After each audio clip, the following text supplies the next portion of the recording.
برأيكم شو معنى كلمة عرب بالقواميس والمعاجم الأوروبية؟ يا ترى بتعرفوا؟ إذا ما بتعرفوا خلينا نتعرف عليها سوا. راح نقوم بعرض فيديو يعرف لكم معنى كلمة عرب، طبعا بالموافقة على تلك المعاني من عدة قنوات عربية رسمية تؤكد لك تلك المعاني. خلينا نعرض لكم الفيديو ونتفرج سوا. قاموس ويبستر الأمريكي قاموس شهير جدا، ويمكن الباحثين والدارسين يعرفوا قيمة هذا القاموس. في إحدى طبعات القاموس في تعريف لكلمة عرب ARAB عرب. المرادف لها بعد النقطتين فوق بعض تعني كلمة عرب أو عربي تعني متشدد، متسكع، عالة، وشحات. ده اللي مكتوب في القاموس، مكتوب يعني مش تلميح. الأستاذ نبيل شرف الدين، عربي يعني متشدد، متسكع، عالة، وشحات. شايف انه يعني التوصيف ده تجاهل صفات كتير أسوأ كان يجب أن يدرجها، يعني غير المتسكع، المتشرد، المتسول، المنحرف، الأفاق، العالة، الصعلوق، المنبوذ، الأخرق، المستجدي، الكسول، المهمل، الولد الشرير، الشارد، الضال، المفلس، المبذر، المفلس والمبذر، والمزايد، المحتال. يعني ما فيش حاجه ما حطوهاش، مفيش حاجه سيئه ما حطوهاش. المرأة ده النموذج اللي بس بيشوفوه بص هناك. لا، ما هو صحيح بأنهي منطق. هم بيشوفوا هناك العربي المبذر اللي بيروح يصرف وينفق اموال شعوبه هناك. هم بيشوفوا هناك العربي الدكتاتور، هم بيشوفوا هناك العربي الطاغيه، هم بيشوفوا هناك العربي اللي بيحاول يعبر الحدود عبور متشردين. هذا التعريف هو ده النموذج اللي بيشوفوه. One who votes illegality in different polling places. ده تعريف. ولدي يصوت فوت، قصده التصويت، يعني من يقوم بالتصويت بشكل غير قانوني، غير شرعي او غير شرعي، بشكل غير شرعي او غير قانوني في اكثر من مركز اقتراع. وهذا ده معنى العرب، وده هذا يحدث من هذه دي صح. هذا يحدث تماما. انا عايز اقول وهذا ربما احنا انفردنا به العرب عن بقيه الامم، يعني حتى الامه الهنديه لم تفعل هذا ولا كل الامم محترمه. تراهم في الغرب كيف الإنسان العربي يفعل، كيف يعيش الإنسان العربي. والله يعطي نموذج سيء. إذا تكلمت عن اللص فهو عربي، وإذا تكلمت، إذا وجدت شاب يطارد فتاة في شارع لندن أو باريس أو غير فهو عربي. كل الأخلاق السيئة وكل الأشياء السيئة موجودة في الإنسان العربي. الصورة النمطية أو الصورة الذهنية الستيريوتيب بيقولوا عليه، هذه الصورة لا تتأسس بالفراغ. هذه الصورة تتأسس بالضرورة من تراكم خبرات طويلة جدا للعالم مع شعب من الشعوب أو مع ثقافة من الثقافات. ماذا قدم العرب خلال 50 سنة اللي فاتوا للعالم؟ هل قدم العرب سيارة؟ هل قدم العرب طائرة؟ هل قدم العرب ساعة؟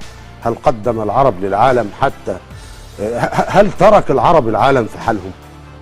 العرب الآن هو نموذج للشخص المتشدد اختطف الأمة العربية كلها. أنا شخصيا عندي قناعة خاصة في مسألة الهوية دي تحديدا، وعندي قراءات ودراسات. ايوه بس يا استاذ نبيل، يعني هل تقبل انه حد يقول عليك متسكع عالة؟ أنا كمصري ما بعتبرش نفسي عربي مبدئيا.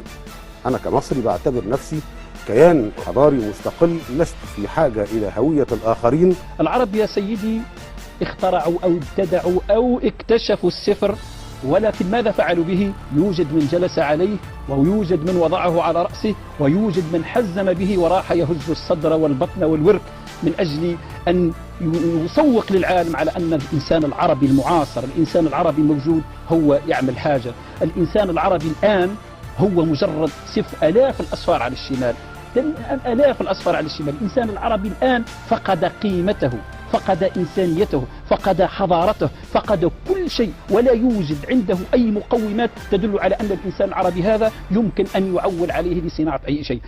تعيش في ظلهم أيها الإخوة، سواء في بريطانيا، في ألمانيا، في جهنم، في أي مكان تعيش في ظلهم، تأخذ الأمان، تأخذ النقود، تأكل من أموال ضرائبهم.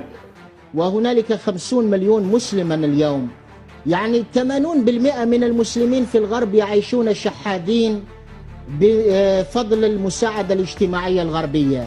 ثم بعد ذلك كفار، وأي فرصة لي لك أنا سأقتلهم، سأجزرهم.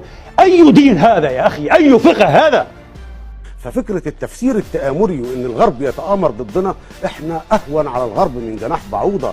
احنا عايشين على معونات الغرب، وعايشين على دعم الغرب، وعايشين على منتج الغرب الحضاري حتى الان. طب شايف انت من الكاميرات دي من الغرب، العربيات اللي هنركبها ونروح بيها من الغرب، الاتوبيسات اللي بتودي ولادنا من الغرب، طيب ما هو اللبس اللي احنا لابسينه ده من الغرب. خذ مصر مثلا، خذ مصر، ماذا لدى مصر الدولة العظمى؟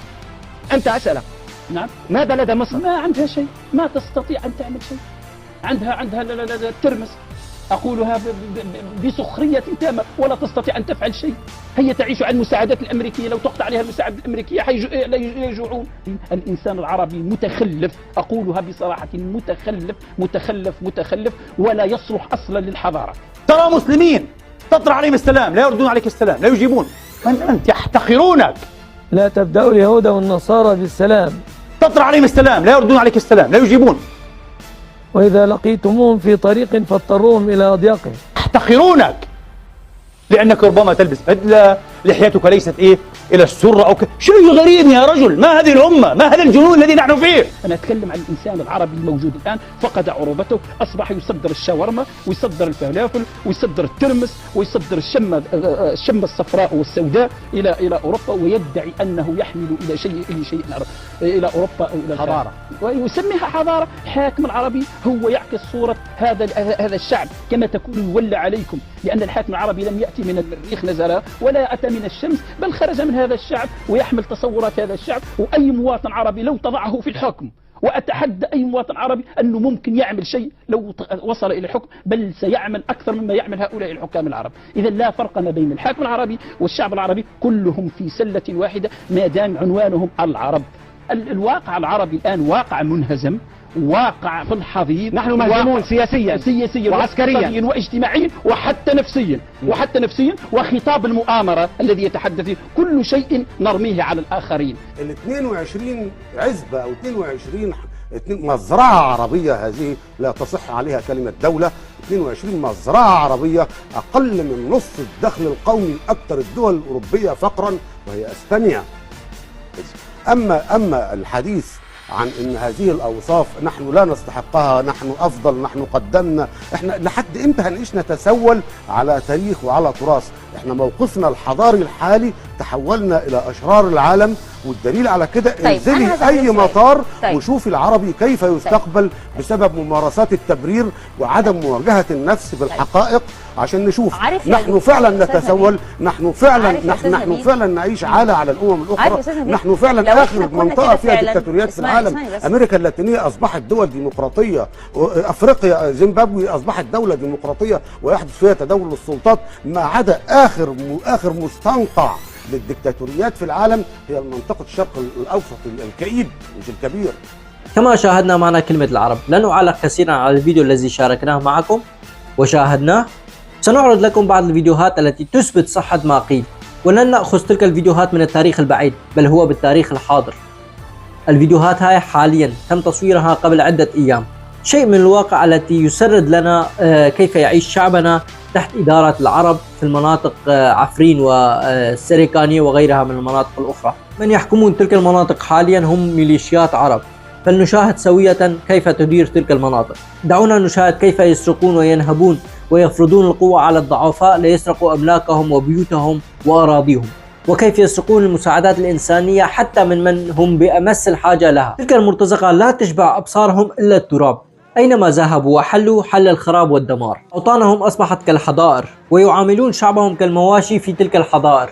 ولن ننسى بأن العرب يطلبون المساعدة من الغرب في كل أزماتهم وفي كل مشاكلهم، وعندما يساعدهم الغرب ويدعمهم وعندما يقفون على أرجلهم مرة أخرى يبدأون في مهاجمة الغرب وبأنهم كفار ويبدأون في إخراج حقدهم الداخلي ويبثوه في قلوب أطفالهم الصغار ليكرهوا الغرب. لا يعرفون كيف يشكرون من يساعدهم، من مد لهم يد العون عند أزماتهم، رغم معرفته بأن هناك عدة دول عربية في جواره، لكن لم يطلب المساعدة منهم لأنه يعرف أنهم سيخذلوه ولن يساعدوه، فيطلب من الغرب والغرب يلبيه. رغم ذلك يقوم بمهاجمة الغرب ليلا نهارا ويبث الحقد والكراهية والسموم داخل قلوب أبنائها اتجاه الغرب. يأكلون من خيرات الغرب ويلتجئون لأوطانهم ليتحاموا فيهم، ويخربون أوطانهم ويقتلون أبنائهم والحجة بأنهم كفار. ارتقوا وأصبحتم حسالة الأقوام.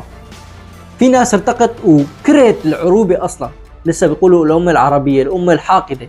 وانت بالمدارس العربية بتفتح كتب القصة بتلاقي فيها بس الحقد على الإسرائيلي واقتل الإسرائيلي، والإسرائيلي قتل مدري كم ألف فلسطيني ولازم نقتله، وسرقوا شجر الليمون. طيب انت لما سرقت شجر الزيتون في عفرين، لما انت احتليت أراضي كردستان، لما صدام تبعك عمل مجازر قتل فوق النص مليون كردي، في سوريا بشار تبعك قتل 3/4 الشعب السوري. فانت اول شيء انهي لي الحقد الداخلي تبعك، شيلي هاي الحقد اللي عم تبثه جوات المواطنين، وبعدها تعال احكي. انت ما عندك غير انه تحرض الناس انه تقوم تعمل مشاكل وتقتل.